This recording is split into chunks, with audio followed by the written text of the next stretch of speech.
သမီး ချင်းဖေး အင်းကြီးကဘာလဲဝဲလာတာလား ဟုတ်တယ် ဩဘယ်လောက်လဲသမီး နှစ်သိန်း နှစ်သိန်း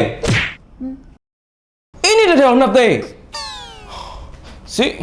စေးကြည့်လိုက်တာသမီးရဲ့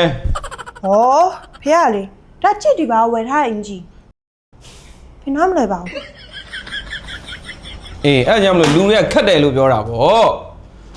ဘဝမှာတကယ်လိုအပ်တဲ့အရာတွေကြတော့ဈေးပေါ်ပေါ်နဲ့ရနေပြီးတော့တကယ်မလိုအပ်တဲ့အရာတွေကြတော့ဈေးကြီးကြီးပေးပြီးဝယ်နေကြပါလား အဖေပါဘူးပြောရှင်တာလေ ဥပမာသမီးရဲ့ရွှေရဈေးမကြီးဘူးလား ကြီး အေးဒါမှအဲ့ဒါကြိုက်စားလို့ရလား မရအောင် မရဘူးကြိုတော့လို့ရလား မရအောင် အေးမရဘူးလေအေးဒီလိုပဲကြောက်တံပရံများတွေဆိုတော့လေဈေးကြီးတာပဲလေဟုတ်လားအဲ့ဒါတွေအားလုံးကလည်းအလားကြည့်အောင်တက်တက်ပဲသမီးရဲ့တကယ်တမ်းကျတော့ဘာမှအသုံးမဝင်ဘူးအေး2သိန်းနဲ့အနွေးတဲ့တစ်ထည်နဲ့2000နဲ့အနွေးတဲ့တစ်ထည်ဆိုတာလေအနွေးတဲ့ပေးတာချင်းအတူတူပဲဗျာအေးပိုသွားတဲ့3သိန်း8000ဆိုတာလေလူတွေအကုန်လုံးကအဲ့ဒီပကာသနာအတွက်ပေးပြီးဝယ်ဝင်နေကြတာသမီးရဲ့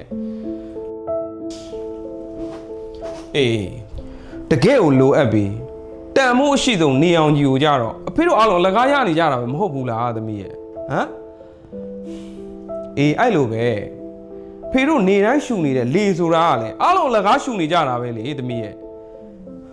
ဟောအဖေတို့အသက်ရှင်ဖို့အတွက်စားနေတယ်ဆိုတဲ့စံကလည်းဝယ်စားလို့မရအောင်ဈေးကြီးနေတာမှမဟုတ်တာသမီးရဲ့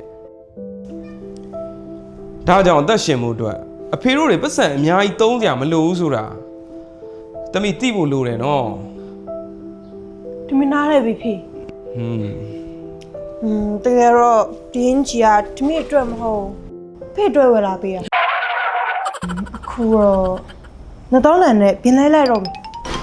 ဩသမီးကလည်းဝယ်ပြီးွားမှတော့ပြန်လဲမနေပါတော့သမီးရဲ့အားနာစရာကြီး ။ဩရပါတယ်ဖေးရဲ့ဒီမိဆိုင်ကိုကျူပြောပြီးတာအဖေမကြိုက်ရင်ပြင်လဲမယ်လို့ ။မဟုတ်ဘူးလေသမီး။မဟုတ်ဘူးလေသမီးအားနာဖို့ကောင်းတယ်ဟဲ့။ဩတော်တော်ရှည်တဲ့ပါစံ။